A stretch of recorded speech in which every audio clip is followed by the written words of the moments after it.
Akuvama umusa nezibusiso igama ngupastor ngitshalile nofleke ukuba ngifanele ukuthi qikelela ukuthi inamba kwesenza kuphela uma ungumlandeli uma uyimember ngitshalile so ngo-9 of September uyangifonela ku-WhatsApp sibheka la udaba lama-point njalo kodwa-ke sicela ukuthi-ke uma sinesifiso sokushintsha igama le-channel silibize ngenye indlela eyehlukile kunalesibiza njengamanje.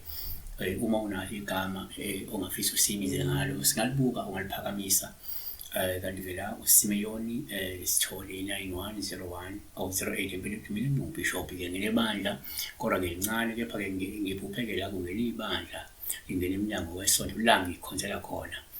Bebekhona abadala kulabazalwane kodwa-ke ubuningi babo bekungabantu abasha bebaningi ngale ndlela nami-ke ngajabula kakhulu. So sikhuluma nobishop la ubaba Simeyoni Sithole olebandla lamazayoni elincane kodwa uphuphe kungena abazalwane abasha abadala nabancane kwibandla lakhe obese kumjabulisa lokho. Nake singakusho number 1 ngokujwayelekile uma uphupha abazalwane kuwuphawu oluhlumayo ebandleni. Lokhu ngisho ukuthi ngeze kuzobusiswa ngabazalwane abazosinikela ebandleni olelusayo. Izenzo 2:47 bamdumisa uNkulunkulu bethandeka kubantu bonke. Inkosi yenezela ebandleni imihla ngemihla abasindiswayo. Kanti Izenzo 6:7 izwi likaNkulunkulu landa umumo wabafundi bakwakhula eJerusalema isixuku esikhulu sabaphristi salalela inkolo.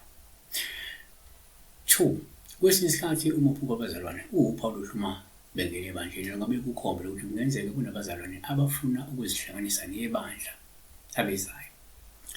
Izenzo 16:5 njalo-ke amabandla aqiniswa ekukholeni anda ngobuningi imihla ngemihla. Kanti Izenzo 4:4 kepha abaningi kwabezwayo izwi bakholwa umumo wamadoda wabangathi izinkulungwane eziyisihlanu. 3 kuyenzeka futhi uma uphupha abazalwane sikuthele njengophawu oluhlumayo bengena ebandleni. Kusho ukuthi kungenzeka wenza ukulunga uphinde ushumayele izwi likaNkulunkulu abantu bazophenduka basindiswe futhi bakulandele ebandleni. Izaga 11:30 isithelo solungileyo singumuthi wokuphila nokuhlakaniphileyo uyazuza imphefumulo. Kanti uThimothi wokuqala chapter 2:4 othanda ukuba abantu bonke basindiswe bafinyelele ekulazini iqiniso. Asibheke ngokwesintu. Number 4 ngokwesintu uma uphupha abazalwane ngawuphawu oluhlumayo bengena ebandleni. Lokho kungasho ukuthi kungenzeka isidalwa sebandla sisho futhi sizokulethela abazalwane sandise ini ibandla. Number 5 kanti futhi uma uphupha abazalwane ngawuphawu oluhlumayo bengena ebandleni. Lokhu kungabe kukhomba ukuthi kungenzeka kade uvakashelwe zingilosi noma zidalwa zebandla uma ukuthi kade usanda kungenisa noma usanda kwenza inadi lebandla.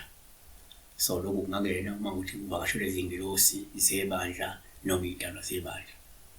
Kanti-ke number 6 nakuba kungavamile uma uphupha abazalwane ngawuphawu oluhle kakhulu uma bengena ebandleni. Lokhu kungabe kukhomba ukuthi kungenzeka ungaphoxeka futhi udumazeke ngenxa-ke yokushiywa noma yokushiya kwabazalwane ebandleni. Siyabonga-ke besibheka la izinto ezingachazwa ukubona nje abazalwane bengena ebandla. Komunye umuntu ngabe kungena nje kwey'dalwa zebandla ngabe ungena kwey'ngilosi zivakashe njalo njalo.